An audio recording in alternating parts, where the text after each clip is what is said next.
এইরকম যদি অবস্থা থাকে, এই যে চিন্তা ভাবনা এইরকম থাকে, এই যে কাঠ বিভিন্ন জায়গায় উঠে যাচ্ছে, এত এত ঝুঁকি নিয়ে আসলে মানুষ কিভাবে চলতে পারে আপনারা একটু বলেন। এই যে এটা যে কোনো সময় ছোট বাচ্চারা যদি এদিকে আসে তারা নিশ্চিত নিচে পড়ে যাবে এবং বড় ধরনের একটা দুর্ঘটনা হবে। আমি একটা বিষয় দেখলাম কি জানেন, বাংলাদেশের যে একটা অবস্থা দেখলাম, বাংলাদেশের বিভিন্ন জায়গায় এই আমরা যখন পর্যন্ত একটা দুর্ঘটনার সম্মুখীন না হব এই পর্যন্ত আমাদের কোনো কাজ সমাধান হয় না।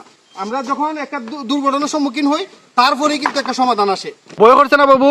ভয় করছে, এটা ভাঙিয়া পড়বার সম্ভাবনা আছে। প্রতিদিনই কি এদিকে আসা যাওয়া হয়? হয়। প্রতিদিন স্কুলে আসতে হয়? জি।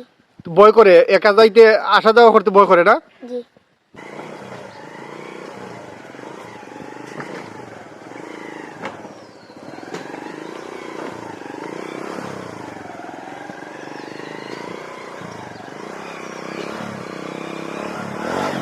আমরা দেখলাম আপনার খুব ঝুঁকি নিয়ে এবং খুব ভয়ে ভয়ে ব্রিজটা পের হয়ে আসছেন, আসলে একটু যদি বলেন এই বিষয়ে। আসলে কি বলবো, আজকে 2 বছর ধরে এই যে খালের উপরে ব্রিজটা এটা ঠিক হচ্ছে না। এখন তারা একটা নর্মালি একটা ব্রিজ দিচ্ছে, এই ব্রিজটা তো আসলে বৃষ্টি হইলে খুব অসুবিধা হয় এবং খাটগুলা ভাঙিয়ে গেছে। খাটগুলা মানে খুব ভয়ে অতিরিক্ত রিক্সে মানে আসা লাগে আর কি, যা বলা আসলে খুবই কষ্টদায়ক।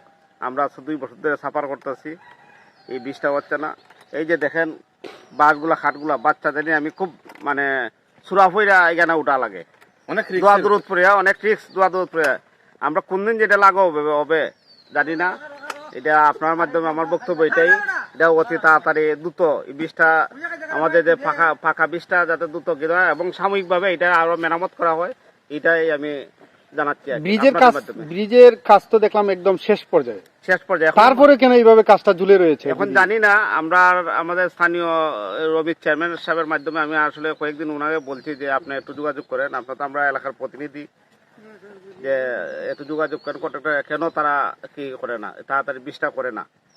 তাড়াতাড়ি ব্রিজটা 2 সাইডে মাটি ভরাট করলে কিন্তু আমরা চলাচল করতে পারি। এদিকে যদি আমি ব্রিজটা একটু দেখাই, এদিকে একটু দেখেন, ব্রিজের কাজ কিন্তু একদম প্রায় শেষের পর্যায়ে, অল্প কিছু কাজ বাকি রয়ে গেছে এবং এটি শুধু 2 সাইডে কিন্তু মাটি ভরাটের কাজটা রয়েছে। এই মাটি ভরাটের কাজের জন্য কিন্তু তারা এই কাজটিকে এখনো পর্যন্ত ঝুলিয়ে রেখেছে, যে কারণে এই কাজটি ঝুলিয়ে রাখার কারণে মানুষের এই দুর্ভোগ পোহাতে হচ্ছে।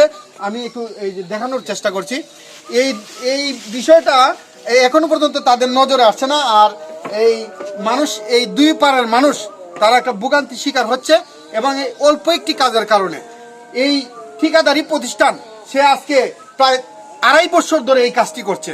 এটা আসলে কতটুকু যুক্তিনীয় এবং এইভাবে মানুষকে আসলে ঝুলিয়ে রাখার কারণটা কি? ব্রিজ দিয়ে যে আসতেছেন আপনারা, বা এটা কতটুকু ঝুঁকি আছে বলে মনে করেন? বড় রিক্সে আছে। হ্যাঁ, একবারে রিক্সে আছে না? কতদিন ধরে এইভাবে রিক্সে পারাপার করছেন? হ্যাঁ, প্রায় 2 বছর।